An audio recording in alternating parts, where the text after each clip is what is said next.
বেসিংয়ের উপরে পা তুলে উজু করা যাবে কিনা, নামাজের বিছানা পা দিয়ে ঠিক করা যাবে কিনা, মাথায় টুপি থাকা অবস্থায় কি বাথরুমে যাওয়া জায়েজ আছে, কোনো কিছু পাওয়ার উদ্দেশ্যে নফল নামাজ মানত করা জায়েজ কিনা, খুতবার সময় মহিলারা নামাজ পড়তে পারবে কিনা, নামাজ পড়ার মধ্যে হাত দিয়ে মাথা চুলকায় বা যে কোনো জায়গায় হাত দেয় সেটা করলে কি নামাজ হবে, আমি বাইরে থাকি, আমি যদি আমার বইয়ের গোপন ছবি মোবাইলে রেখে পরে দেখি আমার কি গুনাহ হবে। সৈয়দ তাইফুর রহমান তাহসিন জানতেছেন, মাথায় টুপি থাকা অবস্থায় কি বাথরুমে যাওয়া জায়েজ আছে,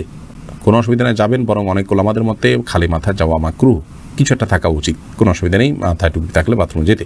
তাহিদুল ইসলাম পলাশ জানতে চেয়েছেন, নামাজ পড়ার মধ্যে হাত দিয়ে মাথা চুলকায় বা যে কোনো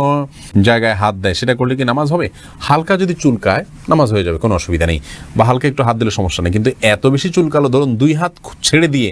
আপনি খুব আরামসে এমনভাবে চুলকালেন যে একজন সাধারণ মানুষ বাহির থেকে আপনাকে দেখে আপনি কি নামাজে আসেন কিনা সেটা নিয়ে তার সন্দেহ হয়, অথবা আপনি নামাজে আসেন এটা বুঝতে না পারে, এরকম যদি হয় তাহলে এটাকে আমলে কাসির বলা হয়,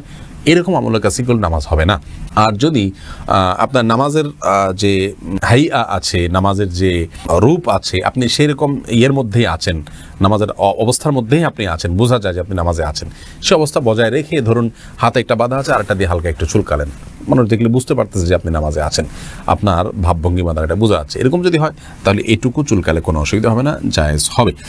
আব্দুল মান্নান জানতে চেয়েছেন, আমি বাইরে থাকি, আমি যদি আমার বইয়ের গোপন ছবি মোবাইলে রেখে পরে দেখি আমার কি গুনাহ হবে, না ভাই, আপনার স্ত্রীর একান্তের বা আপনার একান্ত মুহূর্তের ছবি বা যে কোনো ধরনের ছবি ভিডিও আপনার কাছে থাকলে সেটা আপনি দেখতে পারেন গোপনে, কোনো অসুবিধা নেই, এতে আপনার কোনো গুনাহ হবে না। তবে মনে রাখতে হবে যে এতে তার প্রাইভেসি যাতে লঙ্ঘন না হয়, অর্থাৎ অন্য কারোর নাগালে যেন এটি চলে না যায়, সেজন্য প্রোফাইল লক দিয়ে বা বিভিন্নভাবে সেটিকে আপনার নিরাপদে সংরক্ষণ করতে হবে, আপনি দেখতে পারেন, কোনো অসুবিধা নেই। ফৌজিয়া আফরিন জানতেছেন, খুতবার সময় মহিলারা নামাজ পড়তে পারবে কিনা, হ্যাঁ বোন, পড়তে পারবে, কোনো অসুবিধা নেই, খুতবা শুরু হলে মহিলা নামাজ পড়তে পারবেন না এমন কোনো কথা নেই। ফাতিমা ইসলাম ইপ্তি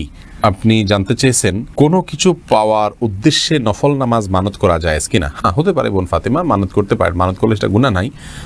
কোনো কিছু অর্জন হলে আমি 2 রাকাত নামাজ পড়বো, এরকম নিয়ত হতে পারে মানত, কোনো অসুবিধা নেই। তবে মানত সাধারণত আর্থিক বিষয়ের ক্ষেত্রে হয়ে থাকে, আর মানত না করে ওই ইবাদতটি করে ফেলা উচিত এবং এরপরে আল্লাহ রাব্বুল আলামিনের কাছে দোয়া করা উচিত, ওইটা হলে আমি তারপরে করবো, এমনটি করা কেন নবী সাল্লাল্লাহু আলাইহি ওয়াসাল্লাম খুব বেশি পছন্দ করতেন না, কিন্তু করলে সেটি জায়েজ হবে। তাসলিমা আক্তার জানতেছেন, নামাজের বিছানা পা দিয়ে ঠিক করা যাবে কি না, নামাজের বিছানা পা দিয়ে ঠিক করতে কোনো অসুবিধা নেই। এরপরে সাইদা সুমাইয়া জারাহ জানতেছেন, বেসিংয়ের উপরে পা তুলে উজু করা যাবে কি না, হ্যাঁ বোন, বেসিংয়ের উপরে পা তুলে আপনি উজু করতে পারেন, কোনো অসুবিধা নেই, যদি আপনি পড়ে যাওয়ার রিস্ক না থাকে বা নিচে পানি পড়ে অন্যদের পরিবেশ নষ্ট না হয় বা সেটা মুছে দিয়ে আপনি করতে পারেন, তাহলে করতে পারেন, কোনো অসুবিধা নেই। তবে পাবলিক প্লেসে এরকমটি না করা উচিত যদি বিকল্প কোনো ব্যবস্থা থাকে, কারণ সেটি দৃষ্টিকটু এবং অনেক সময় সতর লঙ্ঘন হতে পারে বা দেখতে খারাপ দেখা যেতে পারে, অন্যের অধিকার ব্যাপারটা সেখানে থাকে, তো সেই জন্য এমনটি না করা উচিত পাবলিক প্লেসে।